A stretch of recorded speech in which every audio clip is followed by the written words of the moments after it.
Hoy día estamos no tan solos, porque estamos acompañados de un público que ha venido especialmente a una conversación especial. Porque hay una pregunta que no es una pregunta metafísica, o tal vez lo es, que yo siempre me he hecho. ¿Por qué soy de la Católica? Es algo que no logro entender todavía. Es una pregunta que de verdad me complica. Por muchas razones yo debiera ser o haber sido de la Chile, pero uno de los clubes no es algo que decida con la razón dónde estuvo o dónde no estuvo. Lo único que sé es que un tío me llevó al estadio y mi papá no me llevaba al estadio y me llevó a los partidos de la Católica. Para entender de dónde nacen las pasiones hay que verdaderamente ser traspasado por ellas, ser quemado por ellas. Y hay un hombre, un escritor, muy consecuente por lo demás en su trayectoria periodística y literaria, que ha logrado entrar en esa misma pregunta. Claro que lamentablemente lo hizo desde un equipo contrario al mío, que es la Universidad de Chile. Soy de la U, dice Francisco Muat, y le vamos a preguntar por qué tuvo la suerte de tener a alguien que lo llevó a ver esos partidos de la U, que lo hicieron finalmente no solamente un fanático de la U, sino que también alguien que ha logrado descifrar el misterio de esa pasión azul que despierta la envidia sana, a veces no tan sana, de todos aquellos que no somos azules. Bienvenido, Francisco Muat, a una belleza nueva. Como le da, Cristian. Démosle un aplauso cariñoso a Francisco. Además, Francisco, estás de azul. Obvio. Azul, azul. Cuando había que elegir el color para venir hoy, no dudé. Bueno, yo no podía venir con la Católica, me puse blanco, pero no es porque sea el Colo-Colo. No habría sido... Habría sido fuerte, ¿no es cierto? Sí, un clásico universitario. Francisco Muat ha sostenido una columna, Tiro Libre, durante muchos años, primero en la revista El Sábado del Mercurio y hoy día a través de Internet. Una columna notable y al mismo tiempo se ha dedicado a producir estos maravillosos libros que tengo acá, es editor de libros, pero también es un fanático del fútbol y ha sido relator, o sea, comentarista deportivo en distintos medios de comunicación y un hombre con una trayectoria, como decía yo al comienzo, muy coherente, de la búsqueda, y eso nos lo va a explicar aquí, tal vez de encontrar esa dimensión exacta y precisa de cómo vivir sin perderse, porque es fácil extraviarse en estos días. Pero primero, Francisco, vamos a la pregunta. Yo ya hice la confesión, ¿no es cierto?, que soy de la Católica. Y tú dices por ahí, qué felicidad no ser de la Católica, algo así. Qué felicidad no haber sido de la Católica, dice. Es muy duro ya lo que dice en tu libro, Soy de la U. ¿Cómo nace este libro? ¿Por qué quisiste escribir este libro? Ese libro nace, me imagino, el mismo día que nací. Cuando el 16 de enero del 62, mis padres escogieron a José Joaquín Pérez Villalba, mi tío Chepe, y a mi tía Mari, su esposa, hermana mayor de mi mamá, como mis padrinos. Tomaron una decisión tan asertiva, sin saber que en ese minuto iban a influir de un modo decisivo en el color de mi camiseta. Mi padrino, Chepe, vino a estudiar química a la Universidad de Chile, entonces formó el equipo de béisbol de la Universidad de Chile, jugó por la U, y él no tuvo hijos con mi tía Mari. Y mi papá era hincha tibio de la Católica, no hizo la pega, no evangelizó como correspondía, y bueno, ahí entró a trabajar mi tío Chepe, me llevó desde muy chico al estadio, y como él no tuvo hijos, yo fui su primer ahijado, hizo la pega. Hizo la pega y me alineó con Rubén Marco el año 69 y con un partido de noche que nunca voy a olvidar. Y a partir de allí tengo la idea más o menos nítida, a pesar del borroneo del tiempo, de que soy de la U. Soy de la U desde los 6 o 7 años de Hay que decirlo con todas sus letras que los de la U hacen bien la pega, son buenos evangelizadores, como tú acabas de decir. Y de la Católica no lo hacemos tan bien. Yo tengo hijos que están a punto de pasar y cruzar la línea peligrosa que separa la fe en la Católica, la fe de la U. ¿Me deja su correo electrónico? No, jamás. Tengo tíos de la U, una mujer de la U, estoy rodeado. Esa es la verdad. Y esto me recuerda una conversación que tuve con el filósofo Gianni Bátimo. Gianni Bátimo habla de la fe débil, un cristianismo débil, decía que la vería. Y yo siento que hay ciertas fe más débiles, pero la U no es una fe débil, es una fe además que ojo, chita, claro, ¿no? Y además nuestra generación, por ejemplo, los que crecimos en los 70, haciéndonos de la U, no crecimos en el Valle Azul, no crecimos en el éxito, en los títulos, en levantando copas. Al contrario, crecimos en la oscuridad de los años 70, donde la U se enterró en el mar del infierno. Es decir, era un equipo discretísimo, empobrecido, que no convocaba a mucha gente, y por lo tanto nosotros crecimos en la adversidad, crecimos en la derrota. Tal vez la derrota es la mejor escuela, Francisco, para este tipo de fe. Hablemos de una fe religiosamente futbolística. Yo creo que para los hinchas, como dice mi amigo Juan Pablo Meneses, soy de la U aunque gane. Es decir, no es el éxito ni la victoria lo que nos alineó ahí, es otra cosa. ¿Y no había una distorsión tal vez en el fútbol con la entrada del negocio de manera tan brutal de colocar ante los niños, digamos, las generaciones nuevas, el éxito, estos juegos del Wii donde se colocan las platas, lo que vale cada jugador, el ganar, el no aceptar perder, por ejemplo? Y por eso los hinchas más jóvenes tienen inconvenientes serios para asumir la derrota como parte natural del juego, y como parte natural de la existencia, y como parte natural de la vida. Y eso es un problema. Y hay que, de alguna manera, ojalá habituarlos a que convivan con la derrota de un modo natural. O sea, ¿y la derrota puede ser hermosa o no?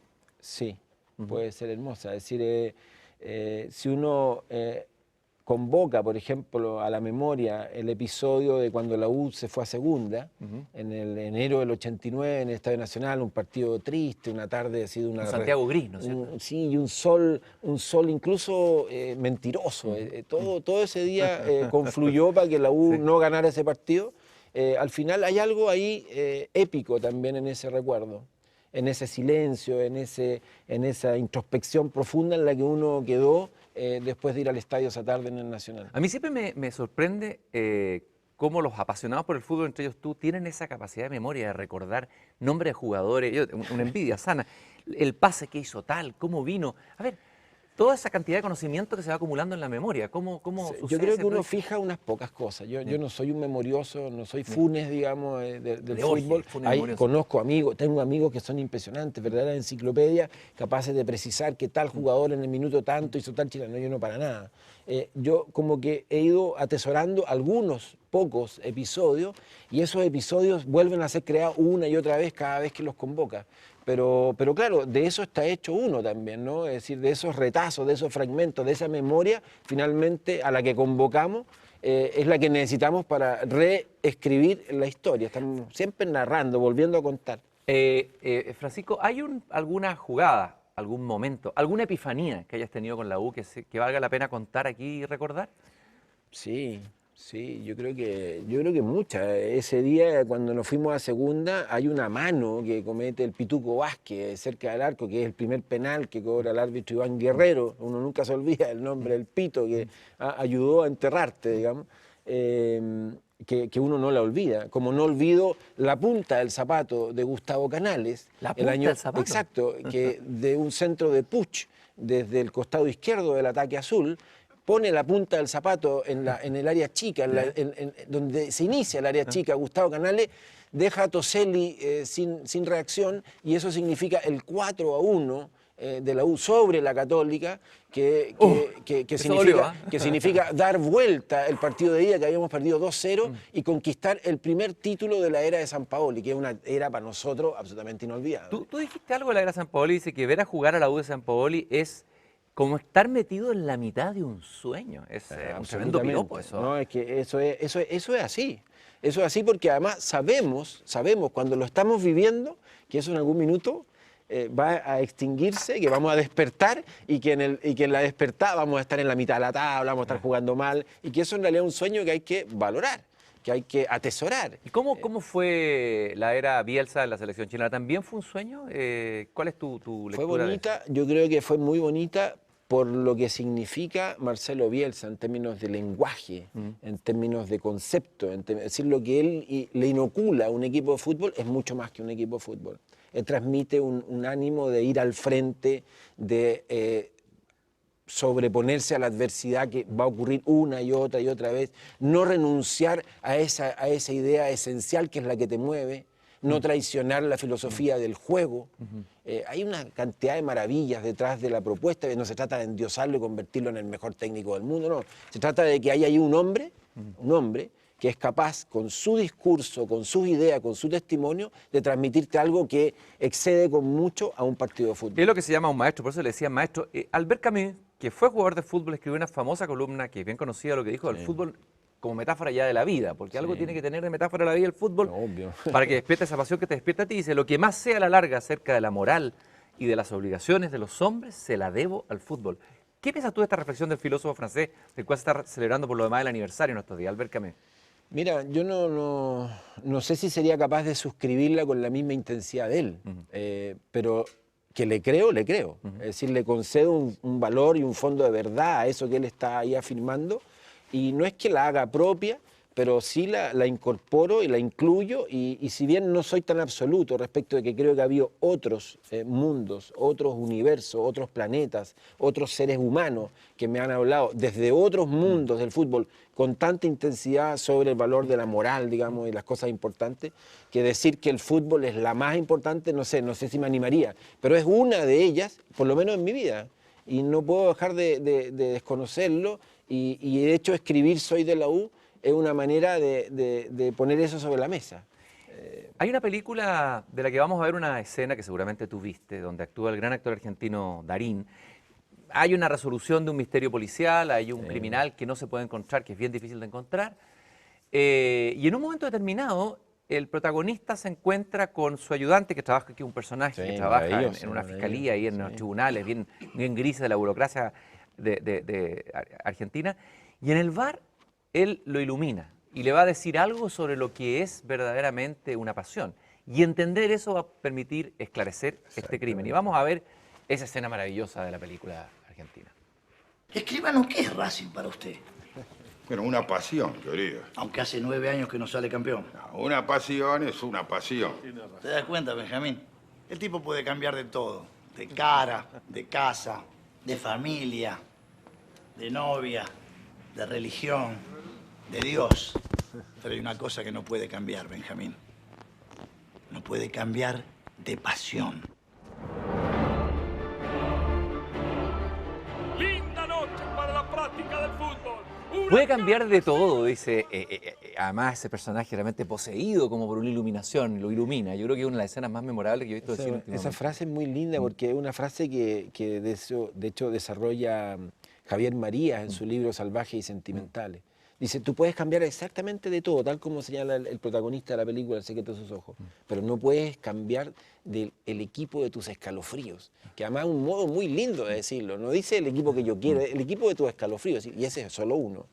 El que te puse temblor. Pero uno podría decir entonces, a ver, para entender lo que es una pasión, porque a eso nos vamos a meter ahora y vamos a entender tus pasiones. ¿Qué hay detrás? ¿Entendiste algo más escribiendo el libro de la U? ¿Lograste resolver el misterio obvio que no. de este sentimiento inexplicable? No, y en buena hora no lo resolví, porque eso significa que sigue animado por él, habitado por él, ocupado por él, y es mucho más interesante el misterio que la resolución del misterio.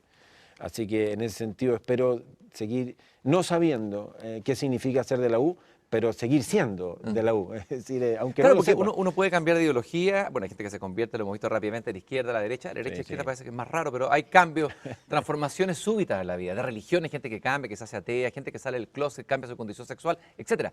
Pero cambiarse de equipo es algo que parece casi imposible. Puede ser visto como un acto de traición en una familia. Ocurre con frecuencia, pero el que lo hace, probablemente, en la mayoría de los casos, siempre hay excepciones. Tengo un amigo muy querido, Patricio Hidalgo Gorostegui, que era hincha de la Católica cuando niño, y en algún minuto vivió esa epifanía de la que hablaba, se dio cuenta en realidad que su abuelo Gorostegui lo había marcado a fuego, y su abuelo, que venía de España, ¿no es cierto?, era un hombre que no podía ser de otro equipo que de la Unión Española, y hoy día Patricio Hidalgo Gorostegui es autor del primer libro de esa colección, que se llama Soy de la Unión, y nadie podría discutirle al Pato, que es de verdad hincha de la Unión, pero él no puede desconocer en su historia de vida, en su currículum, que cuando niño era hincha de la Católica, y tuvo póster del Pato Toledo. Es suficiente, yo creo que aquí vamos a tener que poner como Ulises, vamos a tener que tapar los oídos, porque esto ya es demasiado. Ulises con las sirenas. Estas son cosas que ocurren, y le ocurren a los hinchas de la Católica. ¡Oh, qué horror!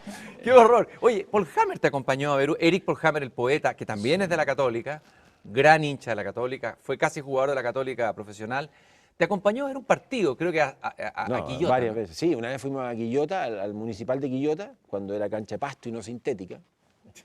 cosas que ocurren. Sí. Fuimos a ver un partido de la U con San Luis, creo que en el 87, y fuimos a ver jugar al Negro Valdir. ¿Solo al Negro Valdir? ¿Qué es lo que tenía el Negro Valdir? El Negro Valdir era brasilero. Partamos por ahí.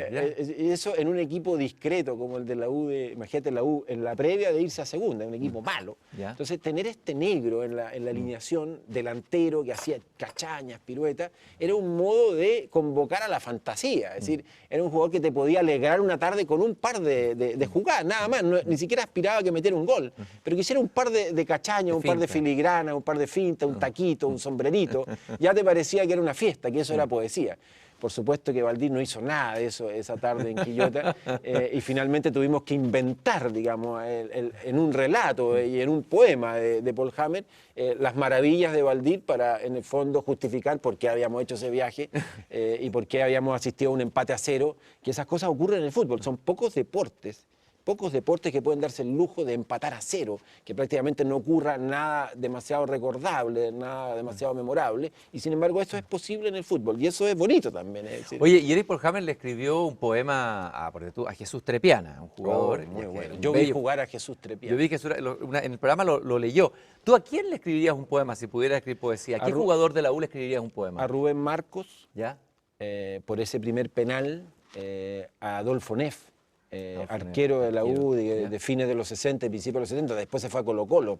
Aunque se haya cambiado de equipo, igual escribirías el poema. Sí, no, por supuesto, porque a los jugadores se cambian de equipo, es decir, son muy pocos los que permanecen en el mismo equipo, pero el gringo Neff era arquero y yo cuando chico soñaba con ser arquero. Y de hecho, mi vieja me regaló una tenida de negro cuando los arqueros vestían de negro, impecable a los 8 años, y le cosió una jineta de capitán. Una cosa muy singular, digamos. Y claro, lo hizo para que cuando se eligieran los equipos entre los compañeros, el capitán obviamente quedara adentro, digamos, y no fuera marginado. Nadie sería tan mala onda, tan mala leche, ¿no es cierto?, dejar al capitán como reserva. Nunca se ha visto un capitán en la banca, es decir, el capitán sale a jugar el partido.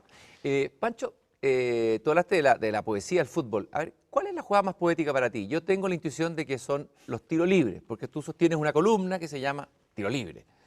¿Qué es lo que hay en el tiro libre? Bueno, el tiro libre nunca sabe el arquero, por ejemplo, dónde el disparador va a tirar esa pelota. Si la va a tirar conviada y al ángulo, recto abajo, aspirando. Hay jugadores que tiran tiros libres y esperan que la barrera salte. Y en el momento en que saltan, rasante por abajo la ponen. Messi ha hecho goles así, Marcelo Díaz ha hecho goles así por la U en la Sudamericana o en una Copa Libertadores.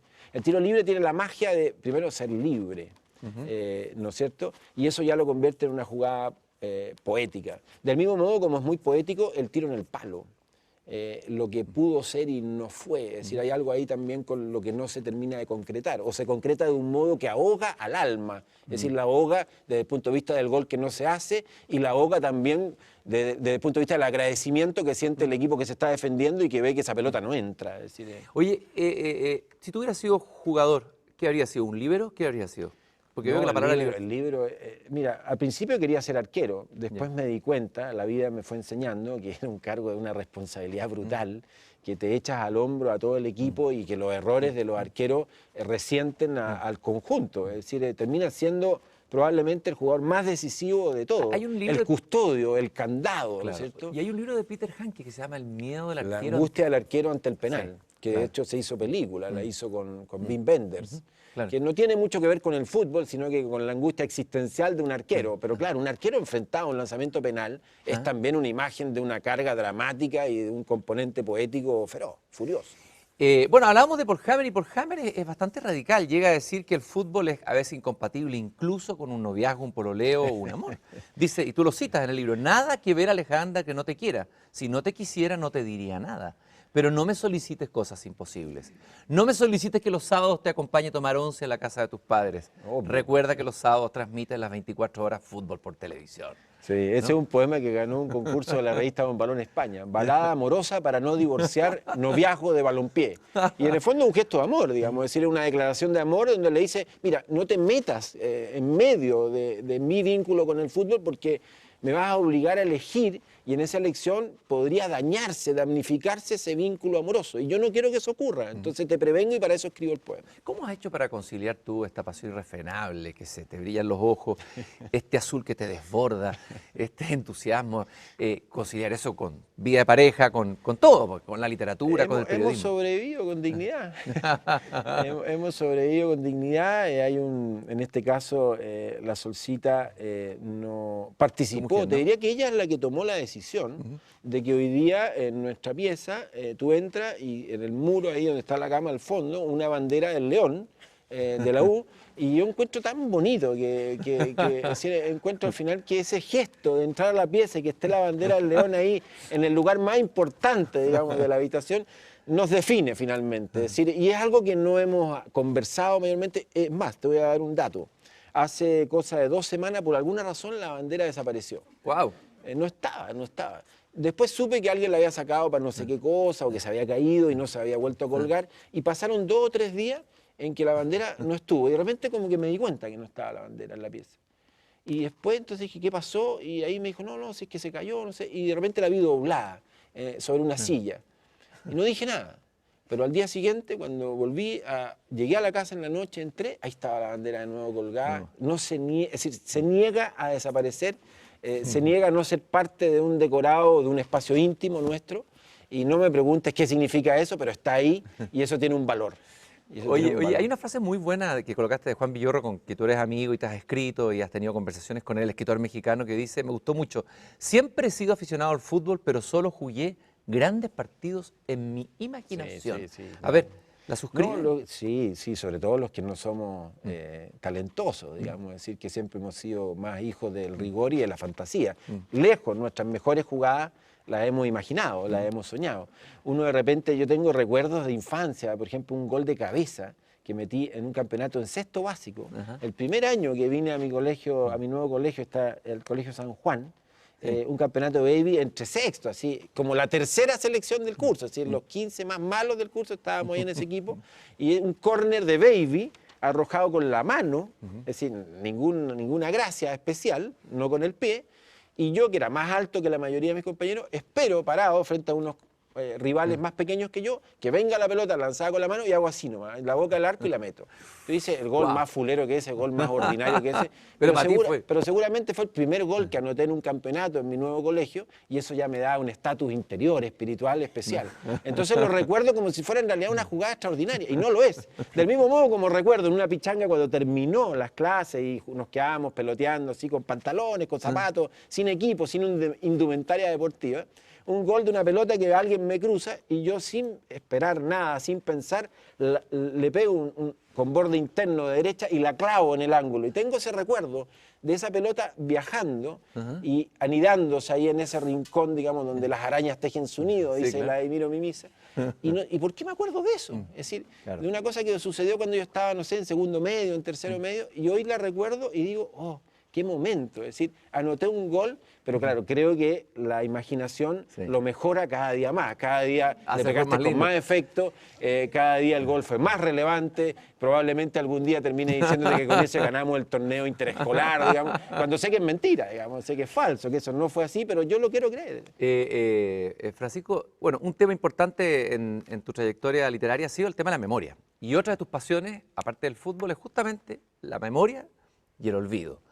Y te ha preocupado intensamente, se nota en tus columnas, se nota en tus libros, lo vamos a ir recorriendo seguramente en el segundo bloque con más detalle, esta especie de obsesión porque vamos a ser olvidados ineluctablemente alguna vez. Todos seremos olvidados. A ver, ¿de dónde nace esas? Es porque tú eres como una especie de buscador o de cazador de momentos, de personas, de seres anónimos, que los rescatas, digamos, del olvido total y los levantas en tu escritura. Pero ahí yo siento una obsesión de fondo potente, como la de Proust un poquito, pero la diferencia es que tus personajes son de otro mundo que el mundo de Proust, ¿no? Sí, a veces le doy vuelta a esto. A veces me pongo a pensar qué hay detrás de esta fijación, de esta obsesión. Y probablemente lo que hay detrás es esa constatación que ocurre a veces y sobre la cual uno no quisiera estar pegado de lo finito. De aquello que está llamado a no permanecer. que tiene que ver además con el tiempo. Esa manera de hacer como corporal, físico, el tiempo, algo intangible, ¿no? Es decir, algo que es completamente intangible, que lo fijamos en unidades de medida para tratar de poseerlo un rato, pero que sabemos que se va a escapar, sabemos que se va a escabullir y que en el fondo, en esa línea del tiempo, nosotros somos, como dijo alguna vez Claudio Magris, ¿no es cierto?, un haz de luz entre dos grandes constelaciones de silencio, de gris, de sombra. Es decir, lo que no éramos cuando no existíamos, lo que somos cuando estamos vivos y lo que en el fondo dejamos de ser en el momento en que la muerte nos visita. A mí siempre me ha impresionado en tu columna Tiro Libre el hecho que tú muchas columnas las dedicas a hablar de personas absolutamente anónimas, gente que conociste en tu taller o fue un amigo o alguien, y te obsesionas por ir a buscar un detalle, un relato, una fotografía, un instante, una conversación, casi como una especie de cazador de detalles de una vida perdida o fragmentaria, digamos. Ese es mi mundo. Sí, pues, ese es tu Es el mundo. mundo que me toca vivir. Cuando uno dice, no, es que el mundo que me tocó vivir es tan desgraciado. Bueno, depende. Es decir, el mundo que te toca vivir es el mundo que te habita, que te ocupa y que lo construyen y lo constituyen, entre otras cosas, tus afectos. Qué maravilla. Es decir, qué maravilla poder contar con esos afectos en tu andar. Qué maravilla, porque son esos afectos, entre otras cosas, los que seguramente te van a dar más aliento y más fuerza para sobrellevar el hecho finalmente tan doloroso y tan jodido, ¿no es cierto?, de saber que esto es un haz de luz. ¿Y el fútbol no podría ser una suerte de anestesia contra esa sensación insoportable, la finitud? Para no decirlo, alguien podría decir el opio del pueblo. Sí, pero es una mirada tan desde arriba, tan desconectada del juego mismo, tan intelectual, tan racional, tan cabezona y tan desagradable en algún sentido. Tan desagradable porque está desconociendo otras cosas, está negando, pasándole una aplanadora a una cantidad de otros pequeños destellos que están ahí habitando ese mundo y que negarlo es como, no sé, negar la existencia del sol, de la luz, del aire, de los elementos más vivos de la naturaleza. Entonces, no, yo no... O sea, el fútbol no es un opio, entonces, no es una anestesia. Hay muchos que lo utilizan y lo han usado y lo van a seguir usando como anestesia, por supuesto. Del mismo modo como se usa como anestesia la fiebre del consumo que nos habita hoy. Es un modo de anestesiarte, de tener una ciudadanía presa de su endeudamiento, presa de no reflexionar. Bueno, con el fútbol ocurre lo mismo, depende de quién lo use. ¿Cuántos gobiernos autoritarios, cuántas dictaduras, cuántos gobiernos totalitarios no han usado a manifestaciones masivas, como es, entre otras cosas, el fútbol, expresiones masivas para sus propios intereses, distrayendo, ¿no es cierto?, descuidando de otras preocupaciones que tendrían que ser más relevantes, que tendrían que tener que ver con vivir bien, que es una aspiración a la cual todos podríamos, ¿no es cierto?, adherir. Entonces, no nos saquemos la suerte entre gitanos en ese sentido. Por supuesto que hay manipulación, por supuesto que la hay. Pero eso significa que tenemos entonces que negar la existencia de ese planeta donde hay otras cosas en ese elemento que nos pueden constituir y nos pueden convertir en ciudadanos más vivos. ¿Qué es lo que hay en el fútbol como juego que no hay en la vida? Así como una pregunta podría preguntar, ¿qué hay en la literatura que no hay en la vida? ¿Qué es lo que hay en el fútbol que no hay en la vida? No sé, pero hay, entre otras cosas, árbitros saqueros. Y eso es re interesante, porque en el fondo, el otro día leí una reflexión de Villoro, de Juan, justamente que decía, mira, un árbitro sudoroso, cansado, con la cuchara acelerada, tapado por otros jugadores, a 20 metros de la jugada, con su silbatazo, sanciona y decide cosas que van a ser determinantes al final. Bueno, ¿no es eso algo que sucede con mucha frecuencia respecto de quienes, no sé, dictan una ley injusta o de quienes en el fondo toman decisiones, hacen ejercicio de poder sobre otros y terminan dañando, afectando, a veces involuntariamente, a muchos otros sujetos? A mí me cuesta encontrar en el fútbol cosas que no tengan que ver con la vida. Más bien lo que más me interesa es justamente la relación, el vínculo, los lazos que hay entre ese fútbol y la vida misma. Vamos a ir a una pausa, pero antes de eso quiero dejar planteado el tema que vamos a conversar en la segunda parte del programa, Francisco. Hablamos del olvido, de tu pasión por el olvido, la memoria, el rescate. Y hay un libro tuyo notable que es El empampado Riquelme. En este libro tú cuentas la historia, tratas de descifrar la historia, el enigma, de un hombre que tomó un tren en Chillán, me parece, para dirigirse al norte de Iquique, el 1 de febrero de 1956, Julio Riquelme Ramírez, y que nunca llegó a su lugar de destino, nunca se supo de él hasta que su cuerpo apareció y tú te dedicaste como una especie de cazador a buscar su historia, a tratar de desentrañar el misterio de este empampado Riquelme, que para mí, vamos a preguntarte, es como el caso de una metáfora, un símbolo de todo lo que somos nosotros. Todos podríamos ser tal vez, o somos en la vida el empampado Riquelme. Vamos a una pausa y volvemos con Francisco Moat aquí en Una Belleza Nueva.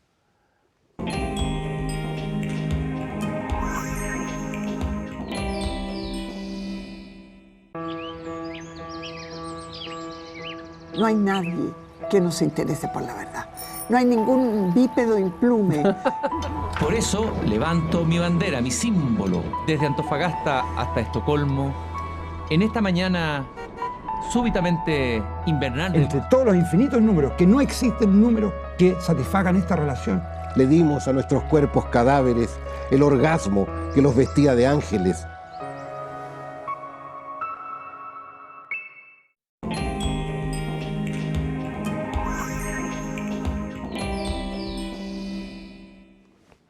Estoy con Francisco Moat en Una Belleza Nueva. Hemos hablado de esa pasión imposible que es el fútbol, de ese vicio consentido, de epifanías en el fútbol. Hemos hablado de su pasión para mí incomprensible por la U. Y él me ha denostado algunas cosas por ser de la Católica, en forma directa o indirecta. Pero hemos terminado en la conversación, hemos dejado en suspenso otra de las pasiones de Francisco Moat, periodista y escritor, que es el olvido. El por qué algo se olvida y por qué algo se pierde. En el caso del libro El empampado Riquelme, este hombre que toma un tren en Chillán un día de febrero de 1956 para dirigirse a Iquique, me parece que va a un bautizo, no sé lo que iba, sí, y nunca más se sabe de él. Quiero que me digas primero, a ver, brevemente, cómo llegas tú a encontrarte con esta historia y por qué te interesaste tanto hasta el punto que te tomó la vida en la historia de este anónimo, de este Julio Riquelme Ramírez, un perdido. Me ha costado muchos años entender por qué tanta obsesión con Julio Riquelme Ramírez. No sé si lo tengo claro, no, para nada, ¿no? Eso no me atrevería a decir que lo sé, pero algo tiene que ver y algo tuvo que ver de manera importante el primer encuentro con esta historia. Siempre es relevante el primer destello, la primera aparición, claro, de un nombre, de una seña. En este caso, una nota marginal en un diario nacional, ¿no es cierto?, en La Tercera, un sábado a las 3 de la tarde en una sobremesa o a la hora de la siesta, después del almuerzo, en la casa de mi suegro en ese momento, y el hallazgo de esta nota que dice que un hijo, en este caso Ernesto Riquelme, viaja de Iquique a Antofagasta y reconoce que todas esas pertenencias de esos restos, de ese esqueleto que estaba en el desierto a 18 kilómetros de la línea del tren, aquí tengo la fotografía, sí, eran, ¿no es cierto?, las pertenencias de su padre. Es decir, ese hombre que quedó allí botado en el desierto de Atacama, con sus huesos, ¿no es cierto?, tendidos al sol, con su zapato, es decir, derecho, sujetando el sombrero, uno sospecha después para que no se lo lleve el viento. Ese hombre que durante 43 años había desaparecido de la faz de la tierra, era Julio Riquelme Ramírez, había trabajado, ¿no es cierto?, durante muchos años como portero en el Banco del Estado de Chillán, había ido al bautizo de un nieto y su hijo, que no había sabido nada de él durante 43 años y que junto con buena parte de su familia, de sus amigos, del mismo banco donde trabajaba, lo olvidó, de pronto se encuentra con que su padre estaba allí, o lo que quedaba, ¿no es cierto?, de su padre. Y después de muchos meses, incluso, y de que una serie de resoluciones legales y del médico legal de por medio, esos restos se le entregan y él viaja por la costa desde Antofagasta hasta Iquique, en un viaje en que lo acompañamos, para enterrar en el cementerio 3 a su padre, es decir, para finalmente hacer el duelo físico con ese cuerpo que durante 43 años nunca se supo que había sido de él.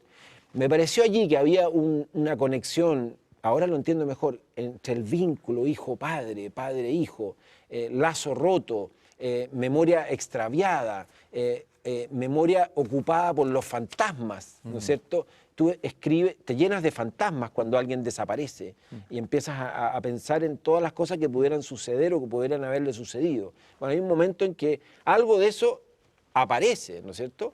están sus huesos ahí en el desierto y a mí me pareció que en ese ejercicio, en ese vínculo, en ese recorte, había un mundo por explorar en el que yo quería anotarme, en el que yo quería apuntarme. Y ahí hay varias cosas que resuenan en la historia, son muchas, pero primero que nada esta afirmación de Alberto Fuguet que dice que en Chile la gente se pierde. Se pierde, mucho. Por un tío que se le perdió a él, Sí. y que la gente, lo más grave que dice que la gente no va a buscarlo, no sigue buscándolo. Eso es una... sí. Y lo otro, esto que ocurre en el desierto, o sea, que el contexto sea un paisaje que es tan fuerte y que es también como una metáfora de la propia vida, ¿no? A ver, ¿qué dices tú esto del perdido? ¿Por qué es tan emblemático el arquetipo del perdido en Chile? Es que perderse, extraviarse, que es algo que probablemente todos hacemos en algún momento, ¿no es cierto? No es una condición que necesariamente tiene que consumarse con la muerte. Es decir, a veces tú te pierdes y te extravías y te desvías incluso para después volver al camino, ¿no es cierto? Y volver de un modo mejor equipado, no sé. Pero perderse, y perderse en la pampa, y quedar convertido en un esqueleto, y que junto a ese esqueleto te acompañen todas las cosas que llevabas contigo, desde el abrigo de tweed hasta tu zapato, pasando por la tarjeta de bautizo de tu nieto y no sé, y el carnet del Partido Radical y del Club Deportivo Progreso, y tus lapiceras Parker, y tus lentes, y tus monedas, y tus billetes.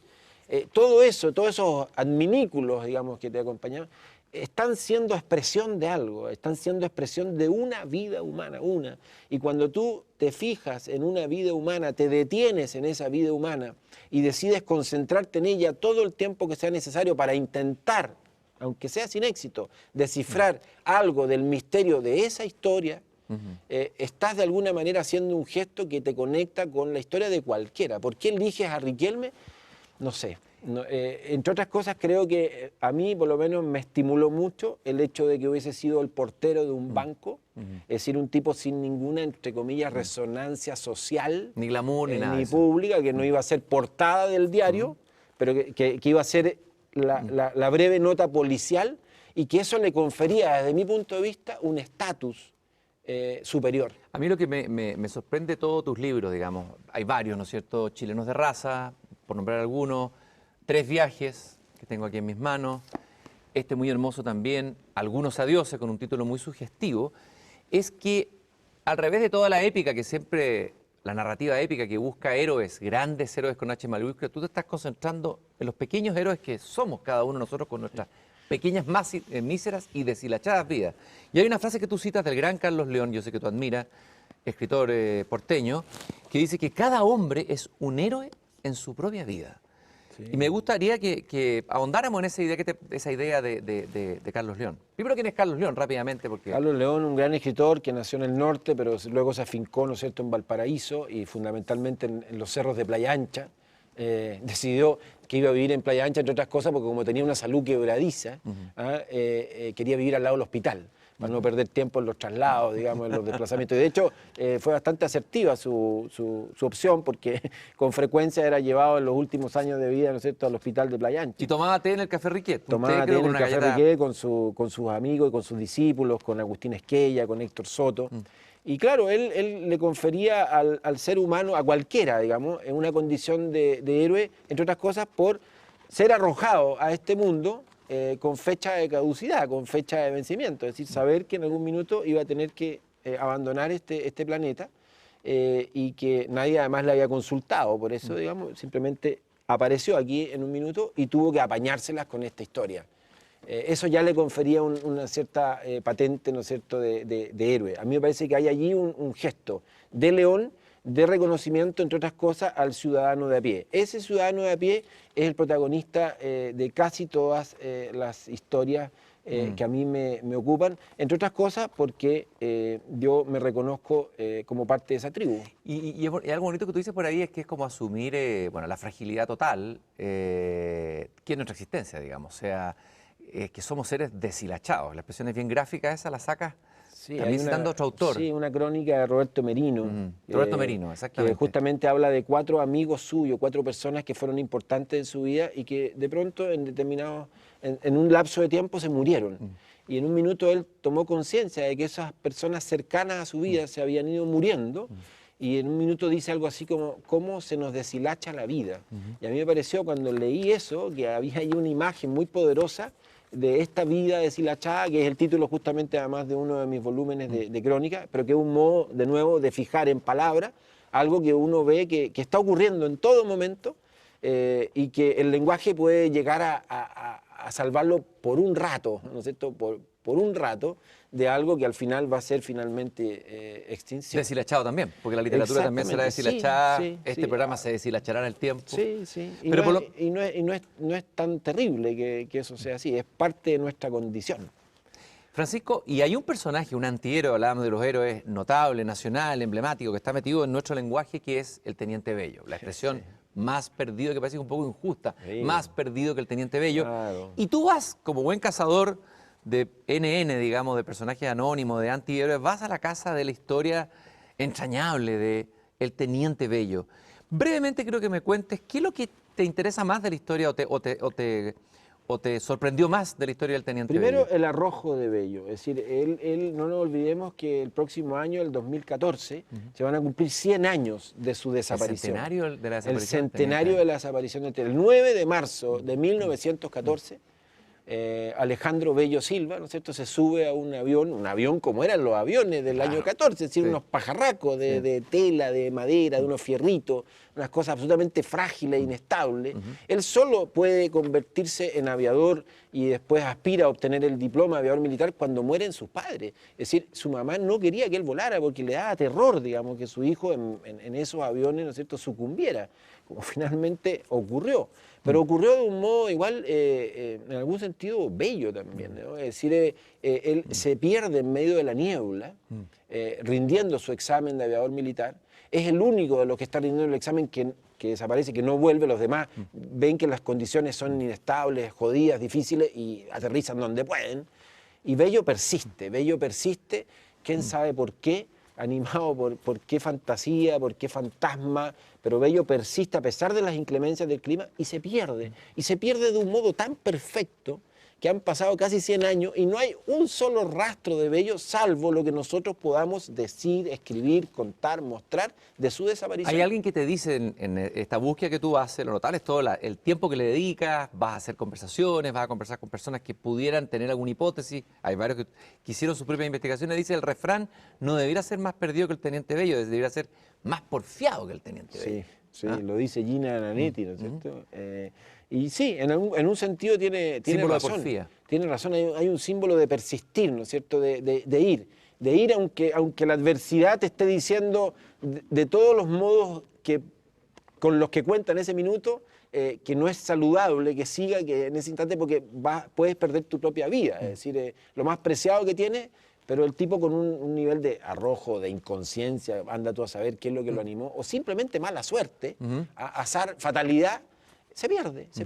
Y hay una serie de señales, de huellas, gente que escucha ruiditos de un avión que pasa por no sé dónde, pero al final nunca ha habido un solo rastro. Fíjate que la mayoría de los perdidos como Bello aparecen. Riquelme apareció, tuvo que pasar 50 años. Saint-Exupéry apareció finalmente, claro. Apareció. Bello no aparece. Y uno se pregunta, ¿qué sucedería si en algún minuto, el próximo año, en 5 años más, ¿no es cierto?, en 20 años más, hay algún rastro del Teniente Bello que deja señas? Fíjate que esa historia de Bello yo la he querido continuar con Werner Martínez, cuñado de Pierre Jacomet, que desaparece en un avión en Costa Rica y cuya historia nos empeñamos con Pierre en que iba a ser convertida en un libro. ¿Por qué me fijo y me quedo pegado y me obsesiono en esos sujetos que desaparecen y no dejan huella y de alguna manera te están diciendo algo y te están hablando? No sé, pero que hay un grado de obsesión severa en esto, sí, la hay. Y que no quisiera morirme sin haber intentado al menos que esa historia de Werner Martínez se convierta, entre otras cosas, como un gesto también hacia Pierre Jacomet. No sé, son cosas que a uno lo habitan y bueno. Y además de perdidos y perdidos y extraviados, el empapado Riquelme y el NTV, hay personajes que vivieron su minuto de gloria, que eso también es muy chileno, el que vive su minuto de gloria porque aparece, no sé, en Sábado Gigante. Bueno, una belleza nueva, podría ser. Sería el segundo de gloria. En tu libro Chilenos de Raza la portada está el Charles Bronson chileno. Cuando uno va a Valparaíso, al Bar Cinzano, se encuentra que hay una pintura ahí hecha por este señor que pintaba esos letreros. Fenelón Guajardo, pero que se firmaba como Bronson. Se firmaba como el Bronson chileno. No nos confundamos en eso. El Bronson chileno. A ver, ¿qué encontraste en él? ¿Qué fue lo que te enamoró de este personaje? Porque hay que enamorarse de este personaje para seguirlo, ir a entrevistarlo y hacer libros sobre ellos, ¿no? Yo creo que, primero, el haber visto alguna vez una película documental de Carlos Flores, que se llamaba El Charles Bronson chileno o Idénticamente Igual, no sé, una cosa así, que es una película completamente delirante, en donde él efectivamente entrevista, dialoga, ¿no es cierto?, le pone cámara a Fenelón Guajardo para que cuente su historia y finalmente le regala un set, actores, incluso la posibilidad de él escribir su propio guión para que en el fondo construya una escena en el oeste donde él actúe y sea por fin el Charles Bronson chileno, es decir, el Fenelón Guajardo, ¿no es cierto?, del nuevo cine. Y Fenelón hace esa locura y por supuesto la hace en un cabaret del oeste, ¿no es cierto?, con mujeres de vida fácil, ¿no es cierto?, liviana y tipos que, es decir, la caricatura, el arquetipo, digamos, del western, digamos. Y me parece que allí encontré a un sujeto que vivía la fantasía de un modo absolutamente único y entrañable. Y tengo entendido que lo llamó el auténtico Charles Bronson y que hablaron. Supuesto. ¿Qué es lo que le dijo el Charles Bronson chileno para terminar este bloque? ¿Qué le dijo al Charles Bronson? Le dijo, bueno, que en realidad el que se parecía era el americano a él, porque él era un poco mayor. Es decir, que tuviera claro el Charles Bronson norteamericano, que en realidad el original era Fenelón Guajardo. Usted se parece a mí, le dijo. Claro, es usted que se parece a mí, soy un poco mayor que usted, pero no se preocupe por eso, digamos. Y siempre lo consideró una especie de ángel. Incluso un periodista del diario La Segunda lo llama por teléfono a Fenelón, a Viña, donde vivía, para contarle que Charles Bronson había muerto en Estados Unidos. Y de pronto siente un sollozo al otro lado del teléfono. Y Fenelón Guajardo, el Charles Bronson chileno, estaba llorando al otro lado de la línea porque le estaban diciendo que había muerto Charles Bronson en Estados Unidos. Y él siente y le dice algo así como, es que perdóneme, pero para mí es como si me hubiera muerto un hermano. Es decir, la fantasía. Es capaz de copar la realidad y darle sentido a tu vida. Y esto es tan así que cuando lanzamos la primera vez Chilenos de Raza, el año 2004, en el Café Literario de Providencia, invitamos a muchos de los protagonistas de este libro, invitamos a Fenelón y vino con sus hijos. Y estaba Fenelón ahí en una de las primeras filas del Café Literario, hojeando el libro, sentado, y de pronto, como no miraba bien, 82 años tenía en ese minuto, más o menos, se puso lente. Bueno, pelo pintado, por supuesto, el bigote cafecito, ¿no es cierto? Nada de canas. Y uno de los hijos le dice, papá, sácate los lentes. Y Fenelón dice, ¿qué pasa? No, es que así no te parece a Bronson. Es decir, la fantasía llevaba incluso hasta el momento del decorado, digamos, de una presentación de un libro. Es decir, bueno, la gracia de tu oficio, de tu trabajo literario ha sido justamente rescatar a estos personajes, darle una dignidad y vamos a hacer perdón Francisco, un pequeño corte. Estamos rodeados de libros. La pasión de Francisco son los libros, no solamente es escritor, sino que también es editor de libros. Volvemos luego para hablar por qué los libros pueden ocupar una parte importante de nuestras vidas. Volvemos en Una Belleza Nueva en unos minutos.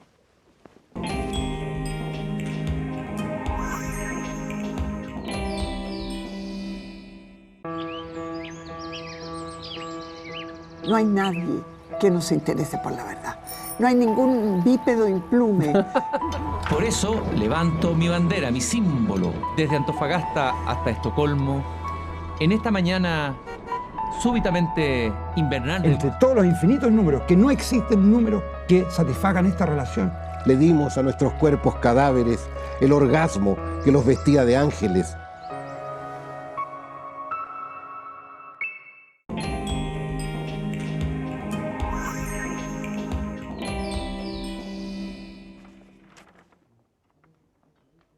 Leer antes de que el mundo me pegue una patada y me despida de él para siempre. Yo creo que esa cita calza perfecto con la vida de Francisco Muat. Francisco Muat, en Una Belleza Nueva, nos ha hablado del olvido, del recuerdo, nos ha hablado del fútbol, de la pasión, pero yo creo que hay una pasión más tremenda, que es la pasión por la tinta, la pasión por ese libro recién salido del horno. Por eso que de escritor, Francisco se transformó en editor y ha editado más de 30 libros en Lolita Editores. Y escribe y edita libros por gusto, no por afanes puramente comerciales. Rápidamente, Francisco, ¿qué es lo que moviliza esta pasión por los libros para alguien que no la entiende? Que así como alguien no puede entender la pasión del fútbol. ¿Qué es lo que hay detrás? Es decir, un atisbo, por lo menos. ojo, que esa pasión Primero, desde nuestra condición de lectores. Es decir, leer es como respirar, una necesidad absolutamente vital, absolutamente esencial. Nos abre ventanas, nos abre puertas, nos confronta, nos desafía, nos maravilla, nos indigna. Nos pasan demasiadas cosas cuando leemos, de las que yo por lo menos no quiero privarme y no quiero renunciar a poner parte de mi energía también en ese ejercicio de lectura del cual me encantaría que más gente participara. Y hay lectores. Somos minoría en un mundo mayoritariamente audiovisual y no hay que rasgar vestiduras por eso. Sí, somos minoría. Y en el fondo la lectura es una pasión, un gusto, una calentura, decía Gabriela Mistral, no una obligación. Porque muchas veces eso de la lectura obligatoria ya impone un concepto que es súper fatal, sobre todo a nivel de estudiantes, digamos, y de estudiantes de colegio. Lectura obligatoria. No, pues sácale esa condición y conviértela en otra cosa, conviértela en una aventura, conviértela en algo que tenga efectivamente un cierto estatus que la haga atractiva, sugerente, interesante. Un amigo tuyo, un amigo nuestro que estuvo aquí en el programa, Pierre Jacomet, tuvo una iniciativa alucinante que fue abrir su biblioteca e invitar a los lectores a viajar por su biblioteca, ayudarlos a encontrar libros, y escribió Un viaje por mi biblioteca, sugerencias de un lector. Y Francisco, ahora hay esa posta, de alguna manera la toman dos jóvenes que están aquí en una belleza nueva, de la iniciativa La Biblioteca Libre. Esta iniciativa nace de la inquietud personal de Diego Ramírez y Carlos Mancilla, estudiantes universitarios de Ingeniería Comercial y de Ingeniería Eléctrica de la Chile. Estamos rodeados de estantes con libros y nos van a explicar qué es esta iniciativa de la Biblioteca Libre, ellos hablan de liberación de libros. Y me pareció interesante que estuvieran aquí contigo, con uno de los lectores más apasionados que hay en el país, probablemente que eres tú, Francisco. Muchas gracias, le vamos a dar un aplauso a estos jóvenes que están acá con nosotros, una belleza nueva. Diego y Carlos. Diego, explícanos, ¿en qué consiste esta iniciativa? Bueno, muchas gracias por la invitación. Básicamente se trata de una biblioteca colectiva, donde la idea es que la gente comparta sus libros y de esa manera todos podemos encontrar como nuevo material para leer y poder como disfrutar de otros libros que no podríamos, dado que de repente son muy caros, que no hay tantas opciones. Entonces la idea es generar algo como colectivo donde toda la gente aporte sus libros y se compartan gratuitamente y libremente. Carlos, ustedes liberan libros. ¿Qué significa liberar libros? ¿Los regalan, los pasan? Para nosotros, nosotros creemos que todos los libros tienen una magia, algo secreto, pero se pierde si ese libro se queda en la casa porque ya lo leíste y se queda juntando polvo. Entonces nosotros los llamamos a todos a liberar esos libros, a entregarlos y ponerlos a disposición de otras personas para que esos libros circulen y se les dé vida de nuevo. Gente que no tenía acceso a ellos los pueda leer y eso en el fondo es liberar un libro. De alguna manera lo que ustedes están haciendo es hacer que los libros, hay alguien dijo que un libro es una botella arrojada al mar, un poema es una botella arrojada al mar de Horace. Eso es un libro que va a agarrar a alguien a lo mejor en algún lugar. Están tirando estas botellas al mar para que algún náufrago las recoja. Y tengo entendido que ustedes, en este libro inmenso que tengo acá, ustedes recogen además la opinión de los lectores. Este es un libro gigantesco, con toda mi fuerza lo voy a incorporar. Casi me va a tapar el libro, de ser aplastado por un libro. En donde los lectores que han participado en la liberación del libro cuentan por qué les gustan los libros. Por ejemplo, hay un lector que dice La tregua, la leí en un momento clave de mi vida, gracias, donde la historia calzaba perfecto con lo que me estaba pasando. Pero hay otro que habla del extranjero, de Camus, libro que trata de una complicada mente como no se siente como debería. Otro libro de Saramago, Las noches blancas de Dostoyevsky, por la belleza de la soledad, la esperanza, el amor, la amistad, todo reunido en un cuento sincero. Es decir, es impresionante. ¿Qué le ha pasado a usted al encontrarse con estos lectores anónimos, como los alcohólicos anónimos, ¿no?, que se encuentran con estos libros liberados? Cuéntame, ¿qué te ha pasado a ti? ¿Qué ha significado para ti esta experiencia? Bueno, ha sido súper rico por un lado, que haya tanto interés, que de verdad haya como esa ganas de repente querer compartir y incentivar a otros y sumarlos como a este mundo de leer, de poder conocer otro mundo, de conocer otras opiniones, conocer otras... ¿Y qué significaron para ustedes los libros? Porque ustedes han llegado, son jóvenes, una nueva generación que debería ser la generación, ¿no es cierto?, digital. A ver, ¿cuál es la ventaja de ustedes, una generación más virtual, más digital, del libro físico frente al libro digital? Yo le asigno personalmente un valor al libro físico. Me gusta el tener que dar vuelta a una página, más que estar en el computador o en una tablet leyéndolo.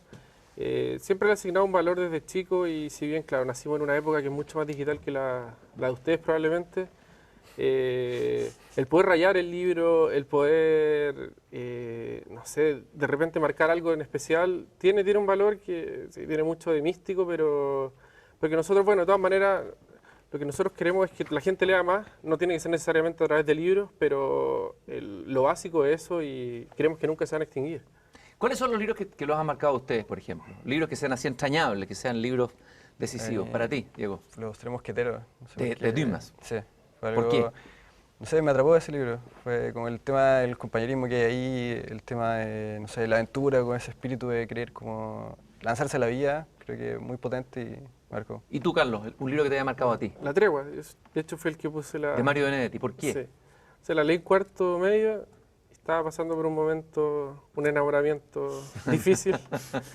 Ya, beneditiano, ¿ya? Claro, sí. Me pegó porque, claro, calzaba como justo con lo que estaba viviendo y nada, se la he recomendado ahí en adelante a todos los que los veo en esa como misma situación que yo pasé. Lo que es más notable es que estos dos jóvenes son estos jóvenes lectores, estos hipócritas lectores, mis semejantes, mis hermanos, como decía Baudelaire en uno de sus libros, son ingenieros, o sea, no tienen nada que ver con el mundo de la humanidad. ¿Qué te parece a ti, Francisco, esta iniciativa de ver esta nueva generación tomando la posta y liberando libros en distintos lugares? Bueno, el hecho de liberar libros me parece un gesto maravilloso, es decir, desmontar la idea de que el libro responde necesariamente a una transacción comercial. Es decir, aquí hay un gesto, en este caso, que se conecta con la gratuidad. Y que, ojo, al mismo tiempo se conecta con la gratuidad que debiera animarnos a nosotros cuando nos sentamos y trabajamos afanosamente en escribir un libro, del mismo modo como hay gratuidad en nuestra condición de lectores, es decir, nos aproximamos de un modo gratuito. En la felicidad de la gratuidad, podríamos decir. Pero por decir. favor, digamos, decir, eso ya me parece magnífico. Vamos a hacer aquí con nuestro público que nos ha acompañado cariñosamente en Una Belleza Nueva, un acto en vivo de liberación de libros. Ellos han traído sus libros, quienes nos acompañan en el público también han traído sus libros, yo he traído míos, los tuyos también. En este acto como de comunión, de magia colectiva con los libros, vamos a liberar el libro como ustedes saben hacerlo. Quiero, primero, antes que nada, mientras hacemos la liberación, empezamos el acto de despedirme, Francisco, agradecerte tu presencia en este espacio. Le damos un aplauso cariñoso a Francisco Moat por haber estado acá con nosotros. También agradecer y felicitar a Diego y Carlos por estas iniciativas jóvenes y nuevas que dan esperanza de lo que viene, de un mundo nuevo, de una belleza nueva que se está construyendo todos los días en las calles. Y vamos inmediatamente a levantarnos y a liberar los libros. Muchas gracias. Sí, claro, y después pueden escribir, evidentemente. Ah, algunos adioses, pero eso cámbialo ahí.